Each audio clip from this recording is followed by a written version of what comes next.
नमस्कार मित्रों, स्वागत है आपका आज की नई वीडियो में।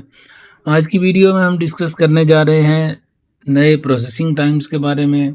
कितना समय लगता है आपकी एप्लीकेशन आईटीए मिलने के बाद भी, आईटीए मिलने से पहले, different different types of categories में कितना समय उसके बाद भी लगने वाला है आपकी फाइल प्रोसेस होने में। तो ये सारी चीज़ें डिस्कस करेंगे और साथ ही साथ कुछ और नई डेवलपमेंट्स भी डिस्कस की जाएंगी और आपका कोई क्वेश्चन होगा तो उसको भी टेकअप किया जाएगा।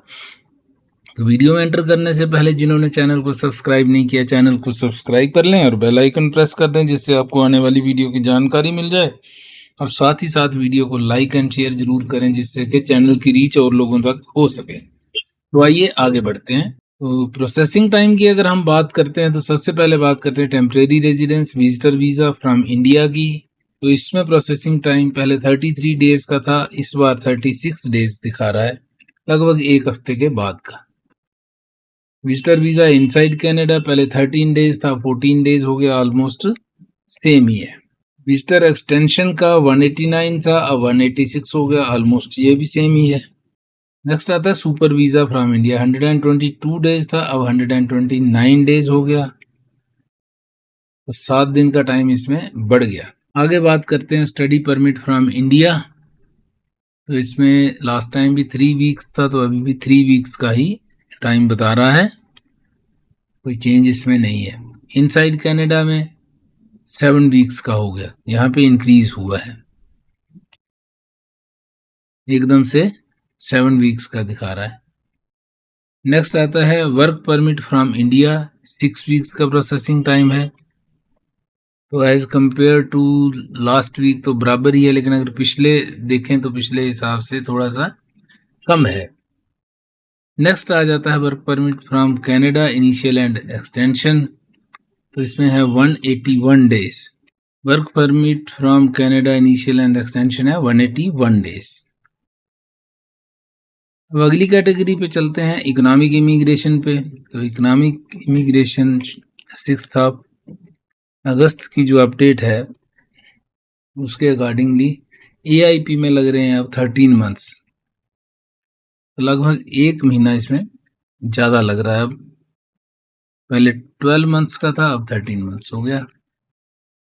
फिर आता है सीईसी, इसमें 5 मंथ्स ही है, कोई चेंज इसमें नहीं है। तो ज़्यादातर जो कैनेडियन एक्सपीरियंस क्लास के अंदर जो एप्लीकेशन जो लगी होती हैं उनमें 5 मंथ्स का समय लगता है आईटीए मिलने के, और एप्लीकेशन लगाने के बाद भी 5 महीने आपको और वेट करना पड़ता है। अब बात करते हैं पीएनपी, जो एक्सप्रेस एंट्री के थ्रू जाते हैं उनका लग रहा है 8 मंथ्स, पिछली बार भी यही था, तो चेंज इसमें नहीं है कोई भी।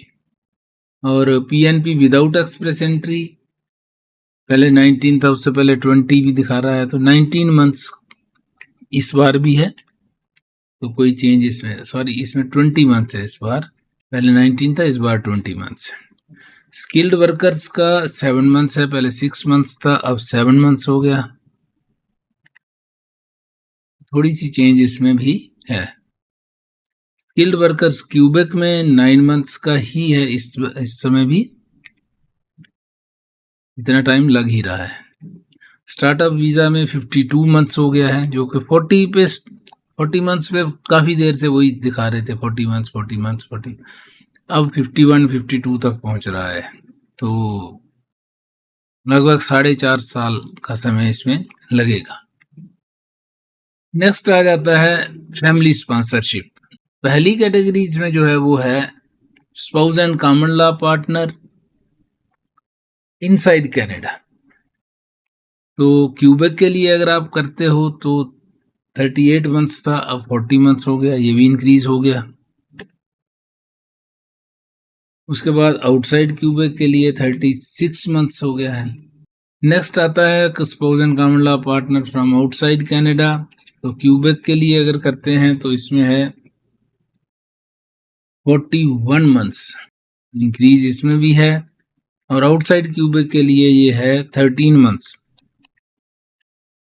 तो सब में बढ़ ही रहा है टाइम। और dependent child from India 5 months पहले था, अब हो गया है 5 मंथ्स ही है।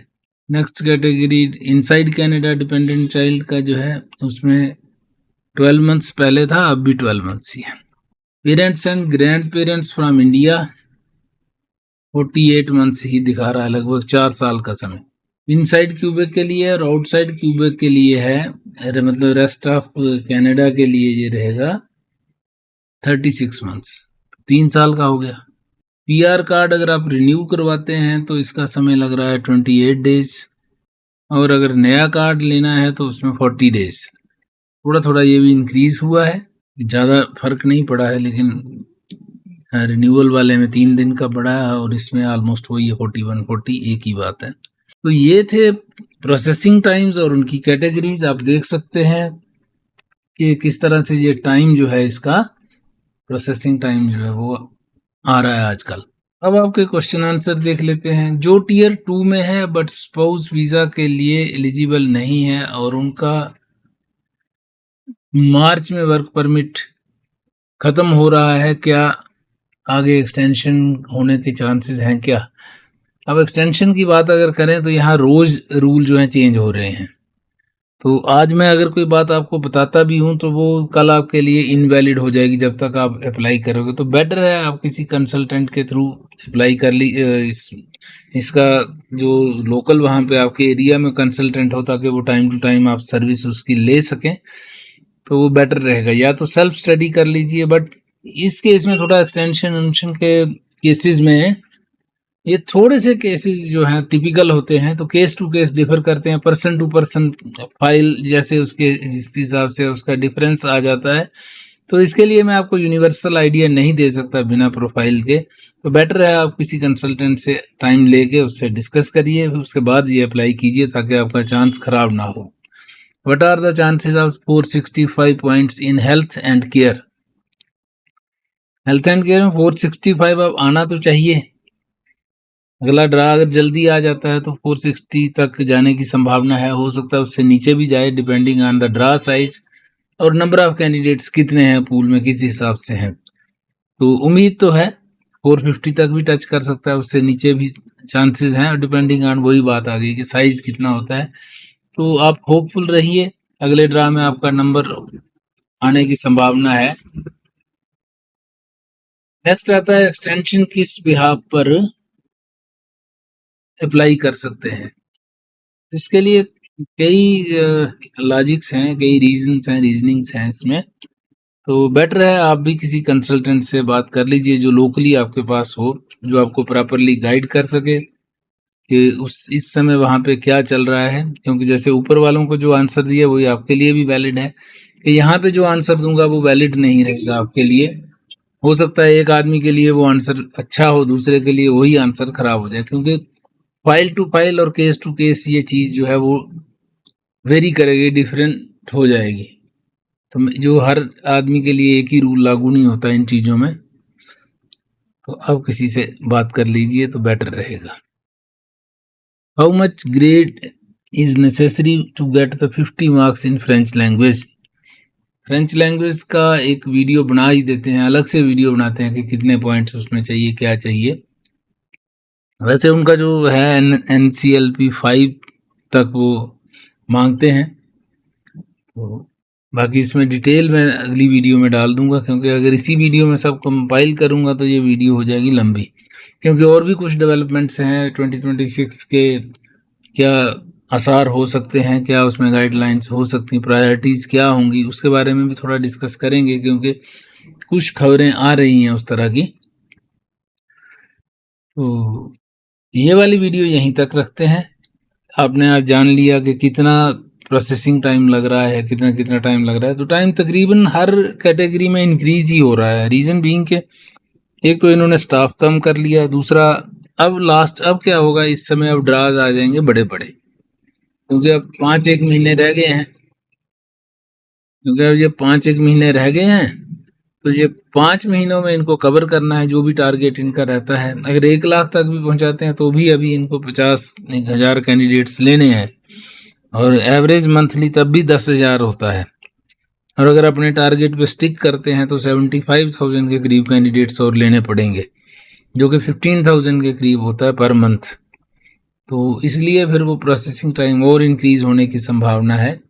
या तो स्टाफ और रखेंगे, चाहे कैजुअल स्टाफ हो, कैसा हो, कॉन्ट्रेक्चुअल हो, कैसे हो, वो मुझे नहीं लगता ये आईआरसीसी करने वाली है। तो प्रोसेसिंग टाइम और इंक्रीज होगा आगे। बट एनीवेज अगर आपको आईटीएस मिल जाते हैं तो चांसेस बढ़ जाता है आपका, और उसके बाद आपका जो है वो आप आउट ऑफ स्टेटस नहीं होते हो।